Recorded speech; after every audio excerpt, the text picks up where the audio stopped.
June 15, 2018. While you've been admiring ESPN's MLB homepage this season, you've probably noticed the Ohtani Tracker.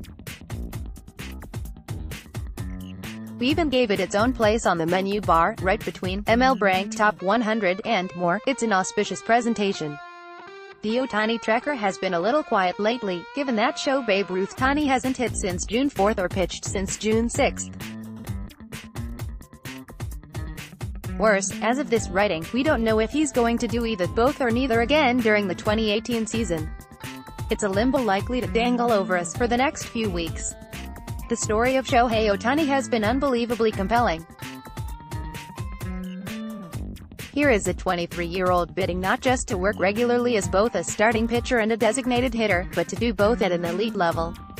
This isn't a Brooks Keuchel situation, where a fringe player is leveraging his unusual versatility to shore up two end-of-the-roster spots for a team, thus creating an opening for someone else. The hope for Ohtani was to be the offensive complement to Mike Trout the Angels sorely needed, while heading up a rotation that lacked an ace. For 2 months, it went better than anyone could have expected. At the plate, Ohtani had a .907 OPS and 6 homers while displaying top-shelf power on contact and an advanced approach. According to Bill James Online, only 3 Angels have posted more offensive win shares than Ohtani, even though 9 of them have had more plate appearances.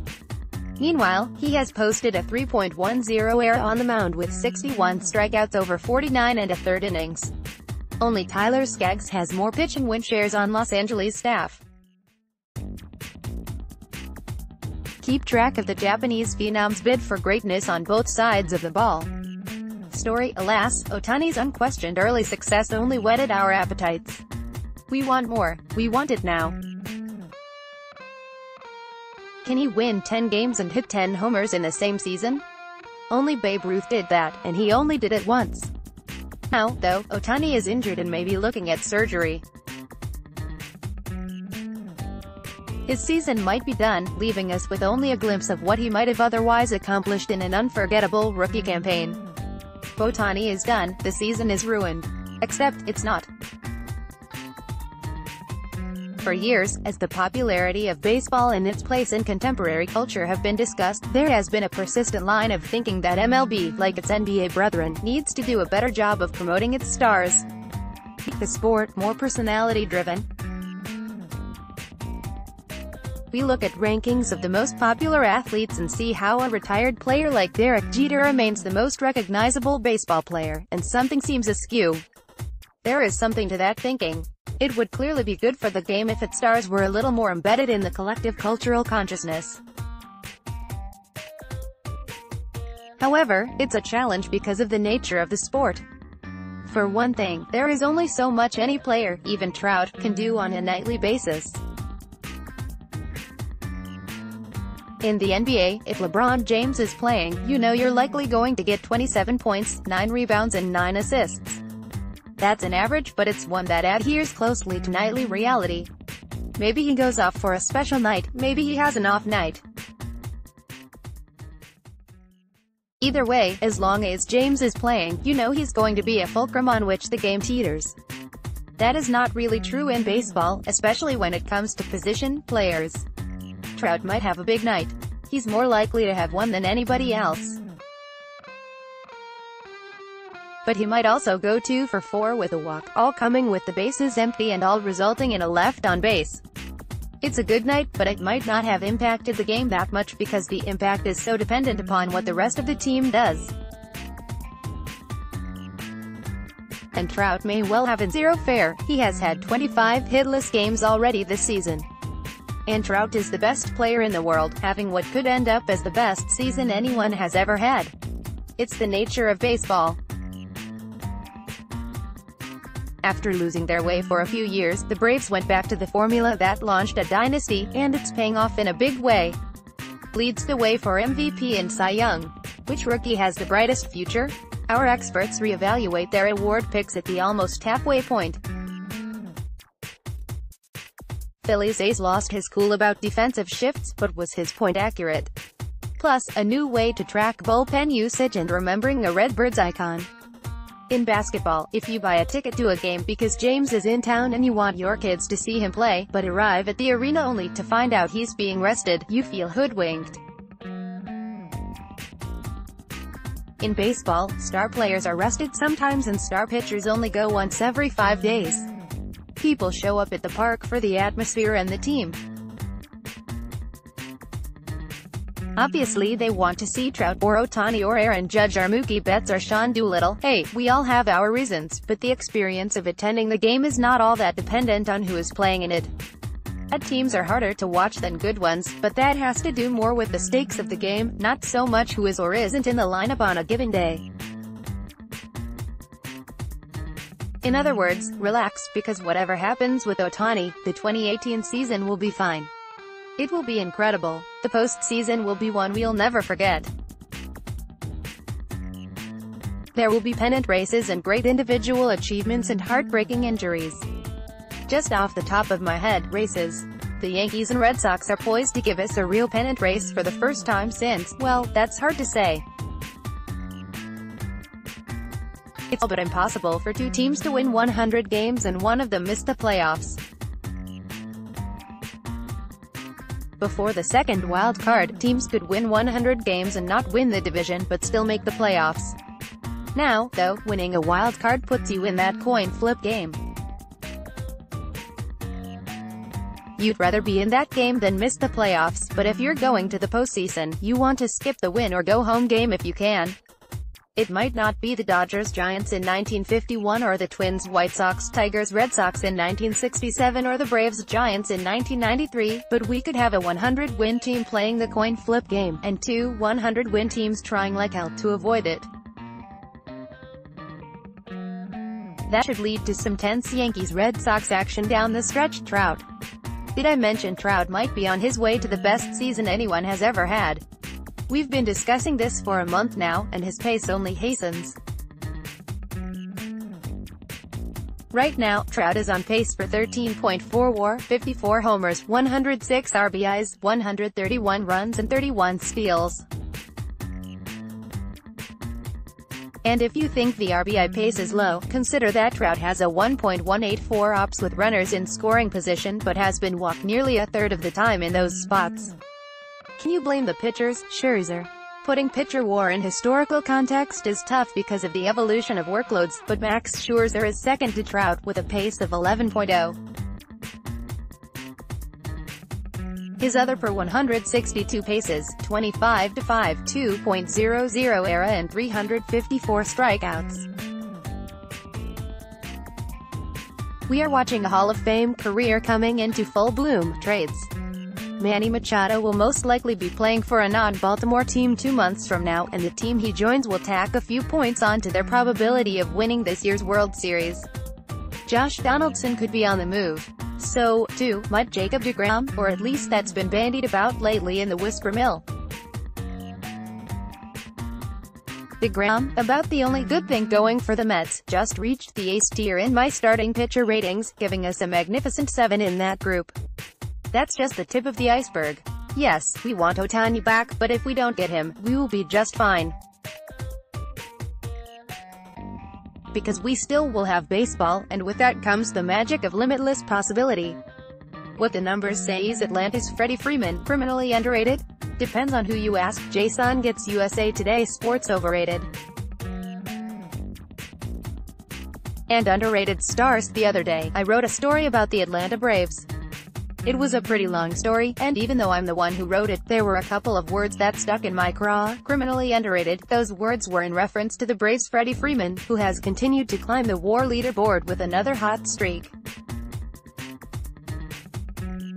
He's currently second to Scherzer in the National League, putting him in contention for a serious run at the MVP trophy. Freeman also is the runaway leader in the early NL All-Star balloting, not just at first base but among all players. That would indicate Freeman isn't underrated at all, much less criminally so, but nevertheless, that's been Freeman's calling card for a number of years. Underrated. The overrated and underrated labels are an easy device for a sports writer because they are inherently subjective. but can they be quantified? Can we know if a player crosses over from one to the other? Part of it depends on who is doing the rating. If it's a bunch of Atlanta baseball fans, chances are Freeman has not been underrated at all.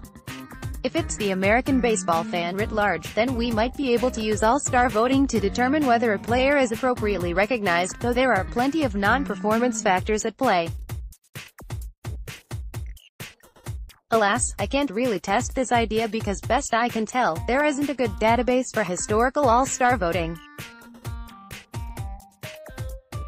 That leaves us with the other group that does plenty of rating, media hacks like me. While we do plenty of rating in the various forms of media, we also do some ratings that have real-world consequences, awards voting. And, thanks to the Sublime Llama database, I was able to grab historical awards voting. After pulling up the voting data, I adjusted each season's MVP votes to put it on the same scale of the current era, where we have 2 voters in every city and a first-place vote is worth 14 points, giving us a 420-point maximum for any player. I decided to focus strictly on the integration era, or since 1947, using Fangraphs.com, I created a database of WAR numbers for every player since 1947.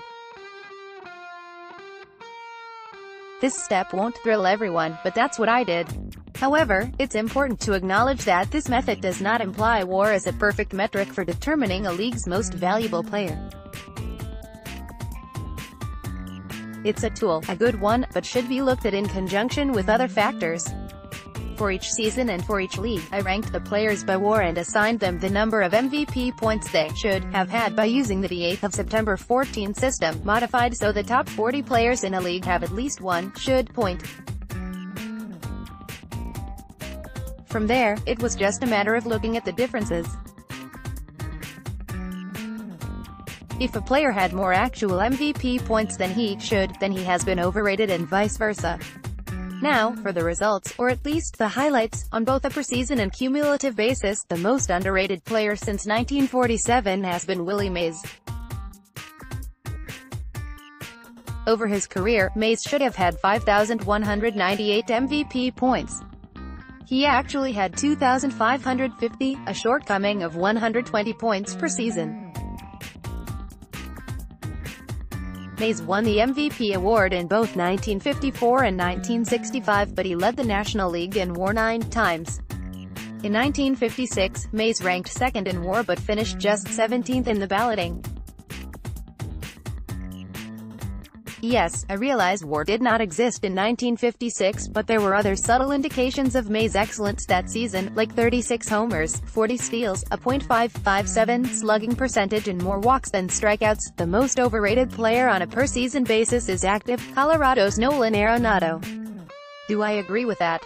Not really, but this result did make me look at Arenado's Coors Field inflated numbers with some fresh eyes.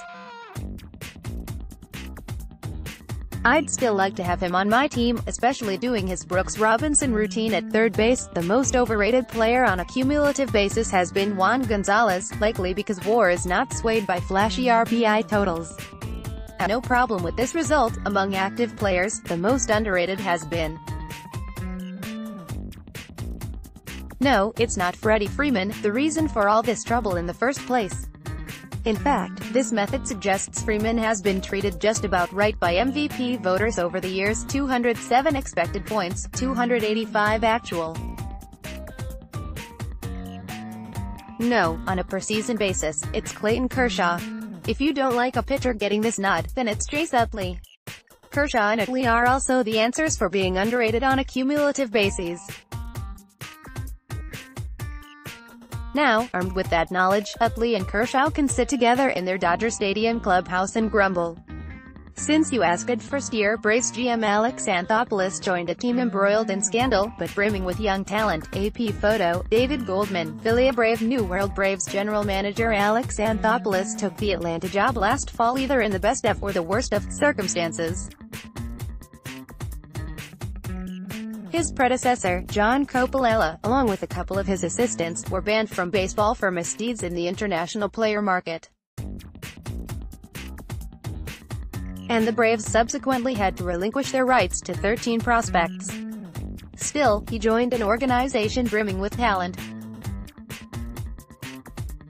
We've seen some of that talent hit the ground running this season, as the baby Braves remain in the thick of the playoff race into the middle of June. Anthopoulos is a Montreal native who got his start with the Expos, before going on to become the 2015 American League Executive of the Year with the Blue Jays. After that, he became part of the Brain Trust in Los Angeles under Dodgers Vice President of Baseball Operations Andrew Friedman.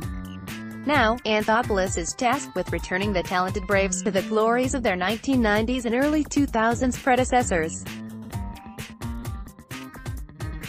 I had a chance to chat with him during my recent trip to Atlanta, a period in which he was hard at work with his staff in preparation for last week's draft. When it comes to the draft, I'm interested in how things evolve when it comes to someone who's been in your position for a while now. I assume that you develop certain traits that you identify in a younger talent that you are attracted to, but does it become easier or harder to filter through guys? Do you have to guard against becoming too set in the criteria that you use? Alex Anthopoulos: in theory, the longer you do it, you should be better, just from experience. You've made more mistakes, so there is more to learn from. The only caveat to that is there is so much more information right now that can really paralyze your thought process. We can overcomplicate things. There have always been psychological tests and so forth, but now we just have more. On the one hand, it should only help you inform your decision.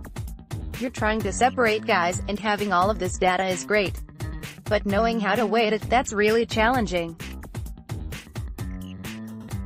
But it would be an interesting study. Are we, as an industry, better in the draft than we were 20 years ago, or 10 years ago? Do we have a higher rate of return with the higher picks? When you took over in Atlanta and had a chance to do an evaluation of the talent on hand, how did that inform the way you approached the offseason in terms of immediate objectives? When I got the GM job in Toronto, I had been in the organization a long time. I was an assistant GM, I was in scouting, so I knew the organization up and down. I knew the players, I knew the staff. Even though, on one hand, I came into this job with experience, I had never experienced coming into a brand new organization with no ties, no relationships. The role of general manager and the responsibilities that come with it, I was familiar with that. I knew what to expect. But the new organization, I wasn't. So I actually reached out to a few GMs who had gone through the same thing, who had come to brand new organizations, and asked if there was anything they would change, anything they would do differently in hindsight. I think I spoke to 3 of them. And all 3 of them told me, you know what, I just wish I had moved a little slower. They all said they moved on a player more quickly than they should have because they didn't know the player as well as they could have. Look, young players, some perform, some get hurt, some regress.